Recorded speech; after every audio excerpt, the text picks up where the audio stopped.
Action! Okay, so we were assigned an expert in Shakespeare play called King Lear, and this is a scene. The moment that we were assigned happens in scene 2, from the lines 101 to 129. And so in this moment, it is when Gloucester finds out about the letter that was supposedly written by Edgar, and it's Edmund who shows him this letter. So Edmund is a first-hand witness in Gloucester's reaction when he learns about the way his son betrayed him, supposedly. So while Gloucester is betrayed by his son and is reacting to that, Edmund is satisfied with his plan. So using pathos and imagery, Shakespeare shows the negative psychological effects of the betrayal that are suffered by Gloucester, and he also manages to illustrate the feeling of power that is gained by Edgar when he learns that his manipulation worked out well. So first, Gloucester is devastated after getting betrayed by who he thinks is Edgar. He's in complete despair. In the lines 104 to 105, he states, "Love cools, friendship falls off, brothers divide." So in this anabasis, which is a gradual increase of emphasis within a sentence, the audience sees to what extent the news impacted Gloucester. He says that the betrayal of his family is worse than a rupture in the friendship, and is worse than love getting ripped apart, because it is inside a family. So Edgar, being his only legitimate son, Gloucester realizes that he cannot even trust his own blood anymore. He even goes to say, at the lines 106 to 107, that the bond cracked between son and father. In this hyperbolic imagery, he shows how powerful the rupture that he's feeling is. He doesn't even consider Edgar to be his son anymore, and he does this without even asking Edgar to explain himself. So Gloucester's vision of the world is turned upside down completely, but he needs to continue to act like an earl. So he tries to stay stoic. So at the lines 106 to 107, Gloucester tells Edmund that he must find out this villain. It shall lose thee nothing. So in this hyperbole where he says that Edmund has nothing to lose and everything to gain by seizing Edgar, he's acting like an earl, and seems to not be hurt by the information that he just received, even though the audience understands his pain at that moment. At the end of a short monologue, Gloucester realizes that honest people like Kent are the ones that end up suffering. Well, it is the sneaky and manipulative people that are rarely caught, because he thinks that Edgar is escaping now. This is ironical, because it is Edgar who is actually honest and who has to hide, while Edmund, who is the manipulative brother, is the one who stays in clear sight. So without knowing it, Gloucester's remark is true, but not the way he actually perceives it. So Shakespeare illustrates well to what extent Gloucester is outraged by the betrayal of his son, and he also manages to illustrate Edgar's ability and Edgar's reaction to his manipulation being successful. Yeah, so in this extract, we witness the first time we see Edmund's true nature, this nature being a very treacherous and wicked person. And this is shown by the fact that he reveals this when he is alone with the reader, which shows that he is being completely honest, because there aren't any other characters around. So this passage shows how cunning Edmund truly is. This is shown by the fact that that he's a very good actor. He can change his attitude on a whim, as you can see when he invites Edgar to come out at line 124. And well, this revelation is due to the fact that, well, he is gaining some initial success in his manipulation, and this success is giving him more confidence in himself because of it. So this confidence that he gets from betraying his father convinces him to reveal his true nature, a true nature that we did not know until now. So because in the beginning we see a more submissive Edmund, and we even sympathize with him a lot more. But in this, this is where we realize who he truly is, and where we start to realize he is actually a wicked person. So this liberation also convinces him to denounce the world around him, a world that does not respect who he is, being a bastard. This can be shown as a form of rebellion against the world. So this is shown by the fact that he's very explicit in his ideas. As we can see in line 110, this is the excellent foppery of the world, which is an exaggeration, but it also shows that Edmund doesn't want to hold anything back from the reader. He really wants to get his message across. So this frustration is directed towards the entire world, which can be seen by the enumeration of all the different kinds of evil people at lines 114, 15, and 16. So this is knaves, thieves, and treacherous by spherical predominance, drunkards, liars. So this shows that he is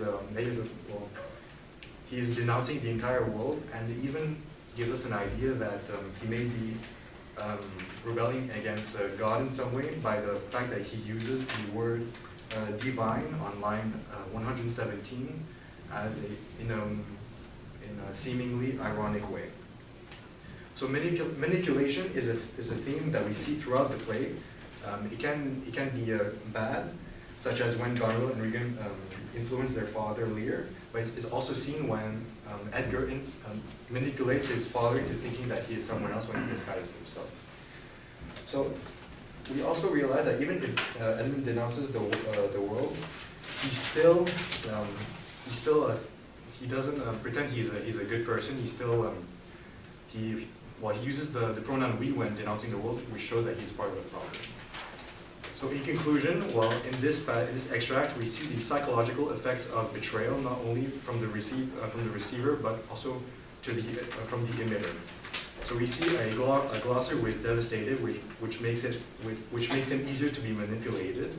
But we also see Edmund, who gains a lot of confidence from this success, and this is where we get a glimpse of who he truly is. Okay. Very well. We'll start the next effort. We have scene 7, which follows after the Act 1, where Kent and Cordelia get banished. After visiting his first daughter, Goneril, Lear now wants to head over to Regan, but learning that they have gone to visit Lyle's sister, he sends Kent ahead, not knowing that Kent is his disguise. He sends Kent ahead to warn Lyle's sister of his arrival. Scene 7 starts with Kent confronting Oswald about their attitude in Act 1. And after being put in the stocks, this is where our analysis begins. Kent will now speaks of the situation of the play and the world and the plot in this monologue, and he will be followed by Edgar, which is in another location. This is a very interesting play with Shakespeare, as he puts both characters on the scene at the same time, both of them saying one monologue after the other, but not realizing they are next to each other, so it's like it's an opposition of plays. If we start, we're going to analyze how goodness of heart keeps good men from falling into despair, and how the literary devices used in both monologues show that the fate that they have in fortune keeps them from getting turned crazy, just like their goes crazy. So Ken begins his monologue by saying, "Good king." This shows that even though he's in the stocks and he's humiliated, he is still loyal and dedicated to his king, even though he's not there. He follows with a very old proverb that says, "Two out of heaven's benediction comes to the warm sun," which basically means only bad things can come from good situations, so it can only go from good to bad. This is a very interesting metaphor in this proverb, because he associates the sun with the bad metaphor, the very hot burning sun flashing over him. But later on, he calls for this same sun to shine his comfortable beams on him so he could read a letter. So in the same couple of sentences, he gives two symbols to the sun. It is both a symbol for misfortune and the hope that shines in misfortune. This is made clearer as he goes forward with his monologue and says, "Nothing almost sees miracles but misery." In this sentence, he personifies misery, and which is very interesting because Edgar will do the same, but he will actually wear the persona of misery by taking the character of poor Tom. In the same sentence, which is very cryptic, he will oppose miracle and misery very close to each other in this, because they have the same sound, misery and miracles, which give them a sense of unity, but they mean different things. So it's like two sides of the same coin, which is a very interesting image he creates in the reader's mind. And that we believe Kant here indicates that even if misfortune will happen, it's inevitable, miracles are more present in the eyes of those that are miserable. Miserable people will see better, will see more miracles than the rich people and the well-sided people. Just like he will bring out that letter and read it. The letter from Cordia is his own miracle. In the second half of his monologue, there's more traces of hope. He now speaks of Cordia seeking losses, their remedies. So Cordia is really seeking remedies to the losses of her father and her own, which is an euphemism because losses cannot be cured.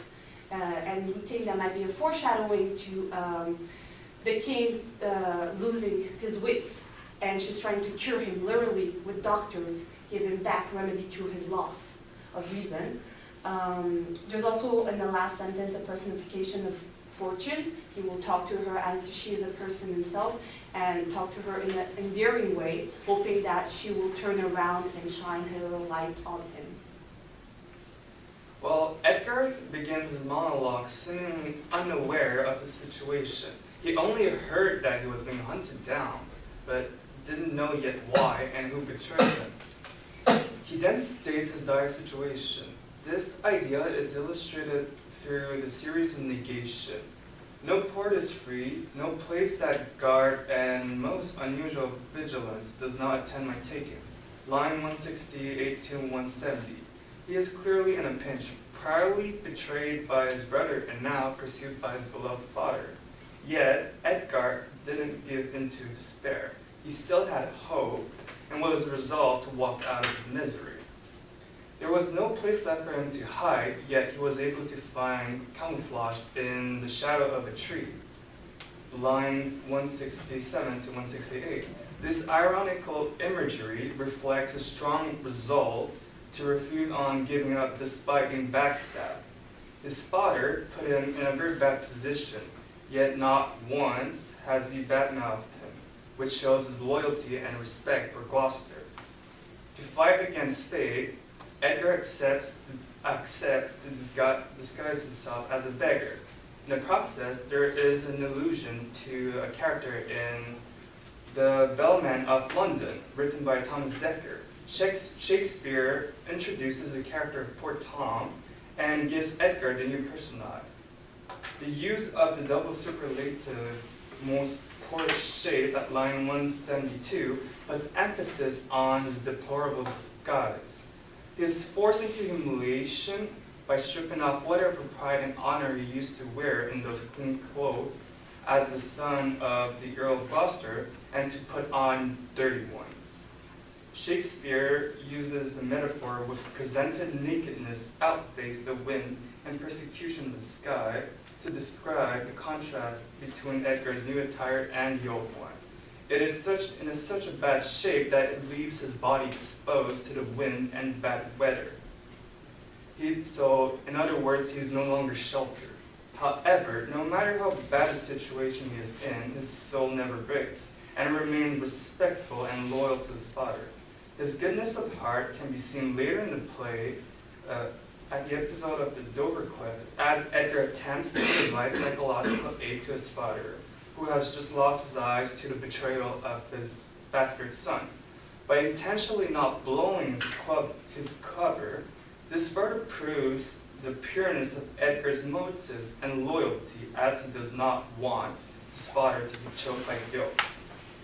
As we said above, goodness of heart kept Kent and Edgar on their feet, preventing their soul from shattering despite all the misfortunes, betrayals, and humiliation they had to bear. Both characters were able to remain loyal to their beliefs and their masters, Lear and Gloucester. Kent affirms that misfortune is the source of miracles, as the miserable ones are more desperate to seek for it. As for Edgar, he wasn't too stubborn on giving up his social status and took up the role of the beggar in order to fight fate. And it will be in this attire that he rescues the damaged Gloucester later in the play. Okay, so me and Kian are the scene 22. So it's the scene just after the one with Cordelia and her father waking up, and we're like transported at the other side of the play. There's three main actions going on in this scene. So the first one is that Regan tried to approach / seduce Edmund. Then they're cut off by Regan and Albany, who comes to announce that the army of France is coming. And then Edgar comes later in the scene to end Goneril's letter to Albany. So scene 22 is a crucial moment in the developing of the plot, since it's like a premise or a setup for the end of the play. And it's the calm before the storm on two main aspects, power and love. And in this analysis, we're going to see how Shakespeare embodies in scene 22 dynamics of love and power and love through specific characters. So the concept of power is experienced thoroughly within the play. In scene 22, this same concept is experienced through the power conflicts that some of the characters are going through.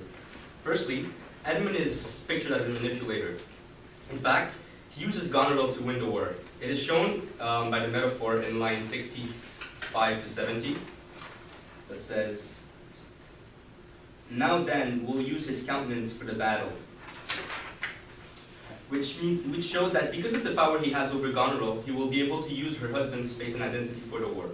By using the word countenance, which means figure or face, the reader feels like by manipulating Goneril, Edmund has made his way into her family and now can use its identity to his benefit. Secondly, Goneril wants to conserve her power. She feels threatened by the French army and their arrival to fight her. This is shown by the pleonasm on line 31 to 33, where she shows that she needs help. Although there was a growing conflict between her and her sister, she decides that they should join forces because she feels it's the only way that she has a chance of winning this war, which shows that she has changed and her priorities have also. Thirdly, Edgar. There is a battle of power between the two brothers during the entire play, and the premises of the way it will end is shown in this scene 22. In fact, Edgar wants revenge over his brother. From line 46 to 47,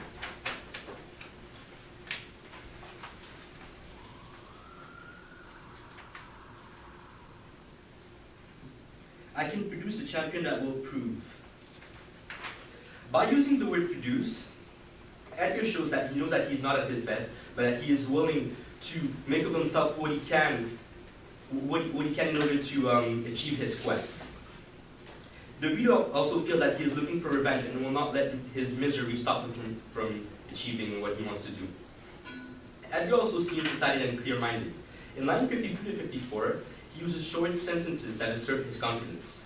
What this does is that it also slows down the pace of the play.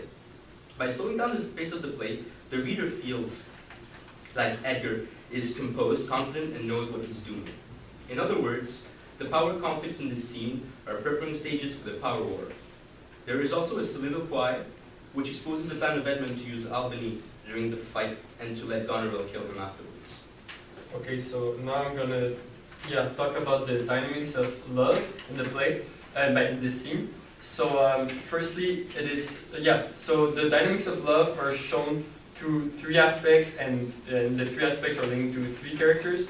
So the first one is Regan and her jealousy. She's jealous of her other sister relationship with Edmund, and this is shown in a parallelism and a loaded question in line 7, when she says, "Tell me but truly, but then speak the truth, do you not love my sister?" So the parallelism is tell me truly and then speak and truth. And as a reader, we understand that she wants to put emphasis on Edmund's honesty and his answer on the status of his relationship with Regan's sister. And then the loaded question is, do you not love my sister? It is loaded since it has presumptions or premises in it that Edmund is in love with Goneril and that now he needs to justify or defend himself. So this is the first aspect. The second aspect is Goneril and her pure love or pure commitment to Edmund. And this is shown in an antithesis in line 20 when she says, "I'd rather lose the battle than that sister, should loosen him and me." So she's comparing her fight for England against the French and her fight for Edmund against Regan. And she's basically saying that she preferred to lose the first one than the second one. She preferred to lose her country than the man she loves. So as a reader, this is very revealing of her engagement and absolute feeling for Edmund and her commitment in the relationship.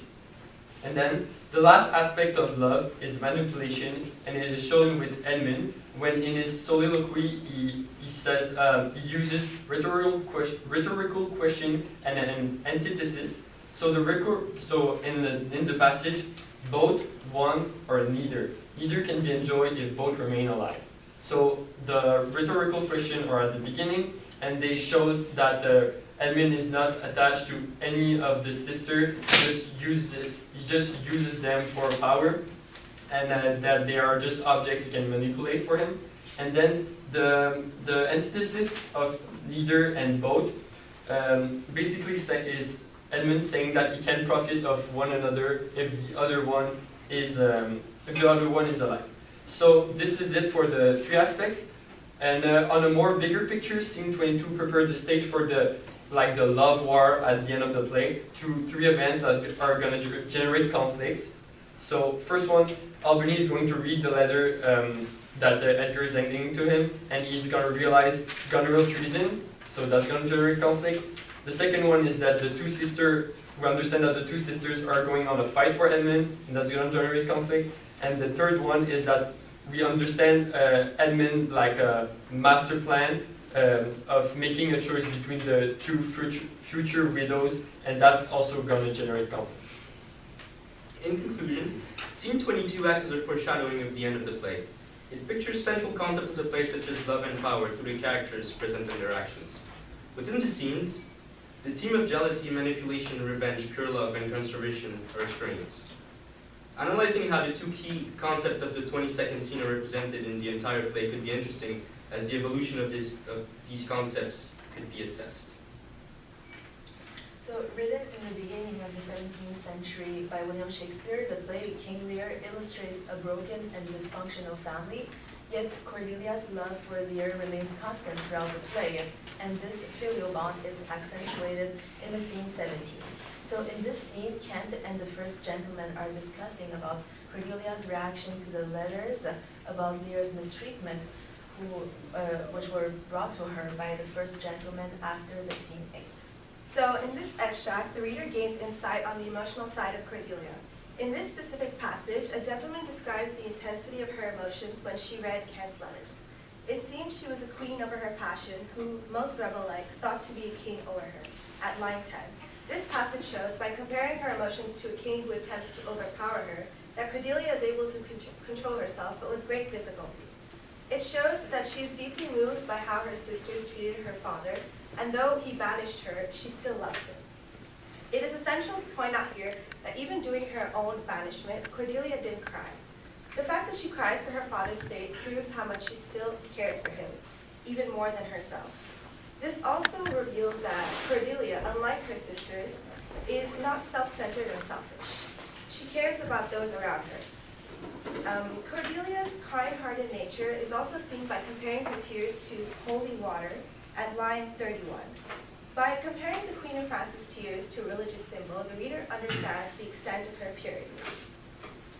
Though the Queen of France loves her father a lot and is pure at heart, the same can't be said for her sisters. In fact, they're referred to as dog-hearted daughters at line 46. By comparing their heart to one of an animal, Kent emphasized that Goneril and Regan are incapable of human compassion and empathy.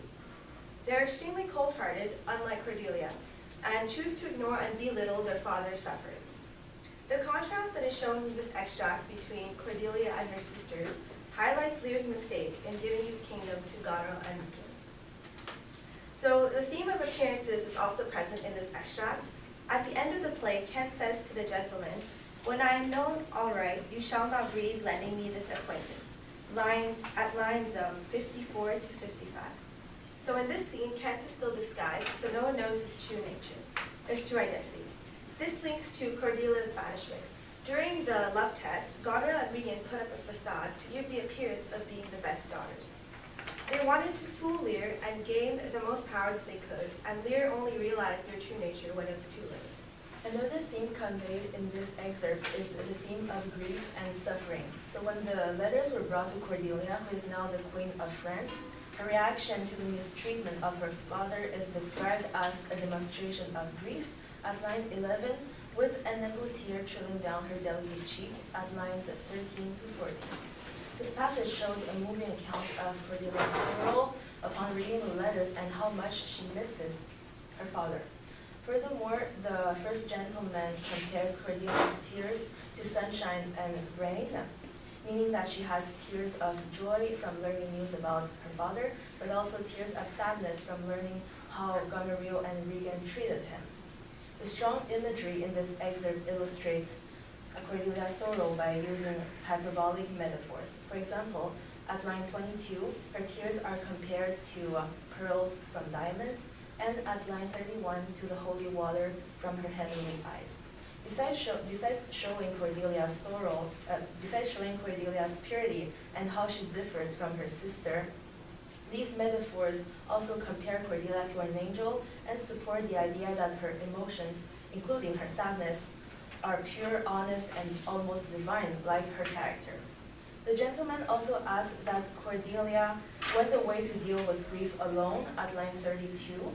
It shows that she's being overwhelmed with grief and how this emotion imposes on her. On one side, Cordelia misses her father and expresses her sorrow, but when reading the letters, on the other side, Lear endures great mental suffering by wanting to redeem himself. After the revelation of Goneril and Regan's flatteries and their true evil nature, Lear is governed by a sovereign shame, says Kent at line 43. Kent also adds at line 47 that Lear's mind is venomously stung by a burning shame that detains him from Cordelia. Lear regrets his decision of banishing Cordelia, and he feels ashamed of not being able to distinguish her true love from her sister's insincere flatteries. This is the reason why Lear refuses to see Cordelia. Thus, Lear's suffering and Cordelia's sorrow both tie the filial bond between them. To continue, the theme of power is also subtly present in this extract. In fact, Kent says to the gentleman, "Of Albany's and Cornwall's powers you heard not," at line 49. This passage references the imminent war, and it is unnaturally inserted in Kent and the gentleman's discussion about Cordelia. This rupture shows how the war is important to the characters and foreshadows the role that it will play in the later scenes. The theme of power and war is also seen by the words king, queen, yield, sovereign, and master. The theme of astrology is also present in the play, throughout the play, but it is very subtle. The characters seem to use the alignment of stars and planets to justify their actions, whether good or bad. In fact, at lines 33 to 34, Kent says, "It is in the stars above us govern our conditions." Besides showing the importance given to astrology and horoscope at Shakespeare's time, this line also emphasizes the character's belief in fate. Kent believes that there is no way that Cordelia and her sisters are related unless it is destined to be so. So in summary, this extract highlights, most importantly, the love that Cordelia has for her father.